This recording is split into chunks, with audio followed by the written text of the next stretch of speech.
हे everyone, welcome और welcome back to my channel. This is me Pragya. कैसे हो आप सब लोग? आई होप कि आप सब लोग बहुत अच्छे हो। सो गाइस, आज का जो वीडियो है ये हमारे रिलेशनशिप सीरीज़ का 22 यानी कि 22वां वीडियो होने वाला है। सो इसके पहले के इस वीडियो अगर आपने नहीं देखी तो जाओ पहले उन्हें देख के आओ। सो आज की वीडियो में हम बात करने वाले हैं एक स्टोरी टेलिंग के द्वारा। मैं आपको अपने केस के बारे में बताने वाली हूँ। अभी रिसेंटली एक क्लाइंट मेरी हैं, वो मेरे पास आई और उन्होंने ना मुझे बताया कि मैम मुझे आपसे कुछ कंसल्ट करना है। तो मैंने बोला कि डेफ़िनेटली आप, मेरा काम ही यही है कि मैं आपको कंसल्ट करूँ, तो डेफ़िनेटली आप कुछ भी फुल्ली एकदम कॉन्फिडेंशियल हमारे बीच बात रहेगी तो आप बिल्कुल ही घबराए बिना मुझे बता सकती हैं। तो उन्होंने मुझे बताया कि वो एक लड़के से प्यार करती हैं एंड वो लड़का भी उनसे पहले प्यार करता था और इनफैक्ट उसी ने इनिशिएट किया था उनके साथ अपना ये कनेक्शन। वो तो उसके साथ इतना ज़्यादा अट्रैक्टेड नहीं थी, बट लड़के ने उनके लिए इतना ज़्यादा स्टैंड लिया, इतनी केयर करी कि उनको उससे अटैचमेंट हो गई और अभी उनको उससे प्यार हो गया है। और जब इनको उस लड़के से प्यार हो गया है तब उस लड़के को इनसे प्यार नहीं रह गया और वो पीछे हो गया। तो उन्होंने बोला कि आखिर ऐसा क्या हुआ? पहले जब मैं उससे प्यार नहीं करती थी तब वो मेरे पीछे पड़ा हुआ था, पर अब जब मुझे उससे प्यार है तो वो हट गया है। मतलब मैं क्या करूँ? अब तो मैं अटैच हो गई हूँ, अब मैं क्या कर सकती हूँ? तो मैंने उनको सलाह ये दी थी उस टाइम पे कि आप अपने ऊपर फ़ोकस करो, आप अपने ऊपर काम करो। अगर वो आपको भाव नहीं दे रहा है तो आप उसको छोड़ो, आगे बढ़ो अपनी लाइफ में। फिर कुछ दिनों बाद वो फिर मेरे पास आईं और उन्होंने मुझसे क्या बताया कि मैम मैं अपने ऊपर काम कर रही हूँ, मैं अपने करियर पे फ़ोकस कर रही हूँ एंड जब मैं अपने करियर पे फ़ोकस करने लगी, मैं लाइफ में आगे बढ़ने लगी, मैं और लोगों को डेट करने लगी, तो ये बंदा फिर से मेरी लाइफ में आ गया। है ना मज़ाक? तो उन्होंने बोला कि आखिर बार-बार ऐसा क्यों हो रहा है? आप मुझे कुछ सजेस्ट कर सकती हैं कि आखिर उस बंदे से मैं अपना पीछा कैसे छुड़ाऊँ? क्योंकि जब मैं उसके पास जाती हूँ तो वो मुझसे पीछे हट जाता है और जब मैं उससे अपना पूरा फ़ोकस हटा लेती हूँ तो वो फिर मेरे पास दौड़ के आ जाता है। तो ऐसा क्यों हो रहा है मैम?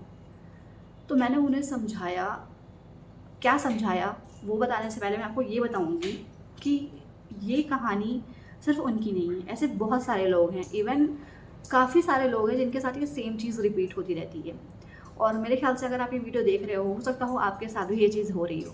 तो ऐसा क्यों होता है? तो ये एक साइकोलॉजिकल चीज़ है जो कि हम सबके साथ होती है। अब ऐसा इसलिए होता है कि जब आप किसी चीज़ के बहुत ज़्यादा पीछे पड़ जाते हो तो वो चीज़ जो है वो आपसे दूर होना स्टार्ट हो जाती है और जब आप उस चीज़ को छोड़ देते हो कि तू जा, जैसे कि आपने वो कहानी देखी थी, मूवी देखी है ना सिमरन वाली, तो उसके बाबूजी क्या बोलते हैं कि जा सिमरन जा, जी ले अपनी ज़िंदगी। ठीक उसी तरीके से जब आप किसी को छोड़ देते हो कि जाओ भैया तुम अपने हिसाब से जियो, तो वो बंदा आपकी तरफ और अट्रैक्ट होता है और जैसे ही आप उसके पीछे पड़ते हो वो बंदा आपसे एकदम भाई दूर ही रहे, तू तू तो बिल्कुल पीछे पड़ी, ऐसा हो जाता है। तो ऐसे में क्या करना है आपको?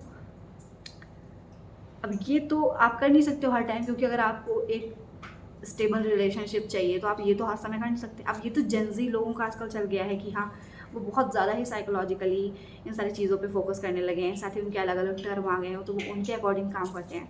बट अब अगर आपको स्टेबल रिलेशनशिप चाहिए तो आपको क्या करना है? आपको डायरेक्ट उस इंसान से बात करनी है पहले तो, सीधा-सीधा, साफ-साफ कि देखो मुझको चाहिए स्टेबिलिटी इस रिलेशनशिप में।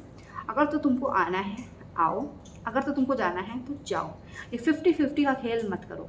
तो मैंने भी अपने क्लाइंट को साफ-साफ ये बात समझा दी कि देखो तुम अपने करियर पे फ़ोकस करो, जैसे तुम कर रही हो, जैसे तुम आगे बढ़ रही हो वैसे तुम बढ़ो एंड जो तुम्हारा पर्सन है उससे तुम मिलो अच्छे से, उससे बात करो। अगर उसको तुम्हारे साथ रिलेशनशिप में रहना है, क्योंकि तुम्हारा एंड गोल तो शादी है और उसका एंड गोल शादी नहीं है, तुम उसको साफ-साफ ये बता दो कि तुम्हें शादी करनी है। अगर वो शादी करने में इंटरेस्टेड है तो वो रुके, अगर वो शादी करने में इंटरेस्टेड नहीं है तो वो जाए। क्योंकि ये घोस्टिंग एंड ब्रेड क्रम्बिंग जो वो कर रहा है और ये जो साइकोलॉजिकली तुम्हें इतना ज़्यादा स्ट्रेस फील करा रहा है, ये करना वो बंद कर दे। क्योंकि जैसे तुम अपनी लाइफ में आगे बढ़ोगी उसको, उसके माइंड में ये आएगा कि यार ये मेरे पीछे भागती थी एंड सडनली इसको क्या हो गया, ये एकदम से मेरे से मूव ऑन कैसे कर गई, और उसको चुल मचेगी और वो तुम्हारे पीछे आएगा ये जानने के लिए कि आखिर ऐसा क्या हो गया।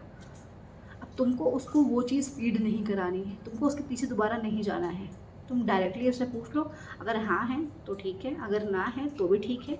आना है आओ, जाना है जाओ, क्लियर कर लो बस सिंपली। एक बार तुम्हारा ये क्लियर हो गया, फिर तुम्हारे बीच का ये डायलेमा है ना कि साइकोलॉजिकली जब मैं ऐसा करती हूँ तो वो आ जाता है, जब मैं वैसा करती हूँ तो चला जाता है। ये सारी चीज़ हमारे दिमाग में भरी गई हैं, ठीक है? इन सब चीज़ों से परे हटो। अगर आपको एक स्टेबल रिलेशनशिप चाहिए, सामने से जाके बात करो, बातों को क्लियर करो। किसी भी रिलेशनशिप में, किसी भी प्यार में अंधे मत बनो।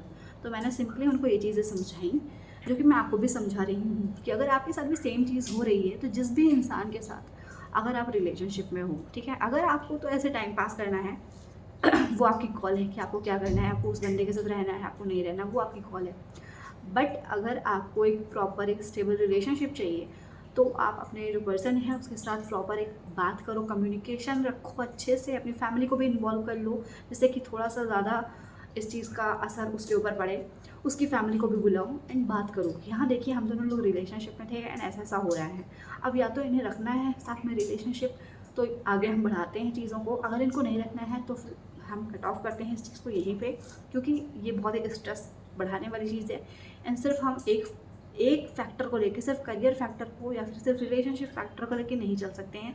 तो ऐसे में अगर इन्हें प्रॉब्लम है रिलेशनशिप रखने में तो ये मुझे क्लियर करके बता दें।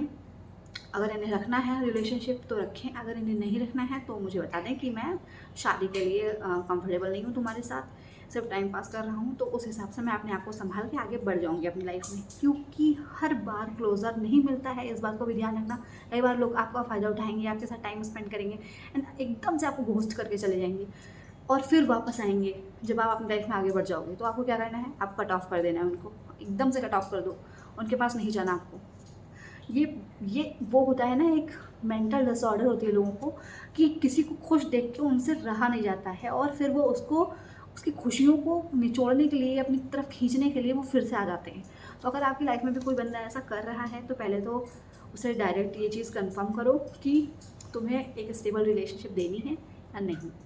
अगर आप चाहते हो स्टेबल रिलेशनशिप तो इस चीज़ की मैं बात करूँ, क्योंकि मेरी जो क्लाइंट थी उनको एक रिलेशनशिप स्टेबली सिक्योरली वाला चाहिए था, तो इसलिए मैंने बोला कि आप जाकर डायरेक्ट उनसे बात करिए। और उन्होंने जब बात करी तो चीज़ें क्लियर हुई और अभी उनकी कुछ बातचीत आगे चल रही है और उनकी शादी भी होने वाली है। तो उसी तरीके से अगर आपको भी लगता है कि आप अपने रिलेशनशिप में इस तरीके से बार बार साइकोलॉजिकली बहुत ज़्यादा स्ट्रेस फील कर रहे हो, बार बार आपका पार्टनर आ रहा है जा रहा है, तो आप भी इस चीज़ को फॉलो करो और डायरेक्ट कम्युनिकेट करो, ना किसी के थ्रू बात करो, ना किसी और से बात करो, आप डायरेक्ट बात करो। आप लोग थोड़ा टाइम ले सकते हो सोचने समझने के लिए, बट बात आपकी डायरेक्ट होनी चाहिए। तो ये थी कहानी कि मतलब किस तरीके से मेरी क्लाइंट जो है उनको एक सिक्योर एंड स्टेबल रिलेशनशिप मिल गया सिर्फ कम्युनिकेट करने से। और इस तरीके की जो चीज़ें होती हैं ना कि हाँ, आप जब आगे बढ़ने लगते हो तो आपका जो पार्टनर है वो फिर खींचा खींचा आता है, वो सारी चीज़ें आपके मन में डाली गई हैं सिर्फ एक साइकोलॉजिकली। अगर आपका कोई भी रिलेशनशिप है, आपके माँ बाप तो ऐसा नहीं करते कि अगर आप उन्हें 4 दिन तक कॉल ना करो तो वो भूल जाते हैं आपको। वो आपके पेरेंट्स हैं, वो आपको कभी नहीं भूलेंगे, क्योंकि उनके साथ आपका रिश्ता है कि स्टेबल रिलेशनशिप है। ठीक उसी तरीके से जो आपका पार्टनर होगा वो भी आपका एक स्टेबल रिलेशनशिप आपके साथ रखेगा। उसको ये सारे साइकोलॉजिकली टर्म्स समझ में नहीं आएंगे, ना कि ghosting, bread crumbing etcetera etcetera. और मुझे भी ऐसा लगता है कि इन सारी चीज़ों से हमेशा बच के रहना चाहिए। अगर कोई आपके साथ ये सब कर रहा है तो पहले ही समझ जाओ, अगर नहीं जानते हो तो प्रीवियस वीडियोस देख लो, मेरे पता चल जाएगा। तो आई होप कि आपको आज का वीडियो समझ में आया हूँ। अगर आपको भी इस तरीके से कोई प्रॉब्लम है तो आप मुझे कमेंट कर सकते हो, या फिर अगर आपको पर्सनली बात करनी है तो नंबर भी मैंने दे रखा है, उस पर आप मुझे पर्सनली मैसेज कर सकते हो, या फिर आप चाहो तो मुझे ईमेल करके बता सकते हो। मैं एक रिलेशनशिप कोच हूँ एंड काफ़ी सारे क्लाइंट्स को मैं अभी हैंडल कर रही हूँ। अगर आपको कोई भी प्रॉब्लम है रिलेशनशिप से जुड़ी हुई तो मुझे ज़रूर बताओ। मिलते हैं ऐसे ही और वीडियोज़ के साथ, तब तक के लिए अपना ध्यान रखो। Bye bye.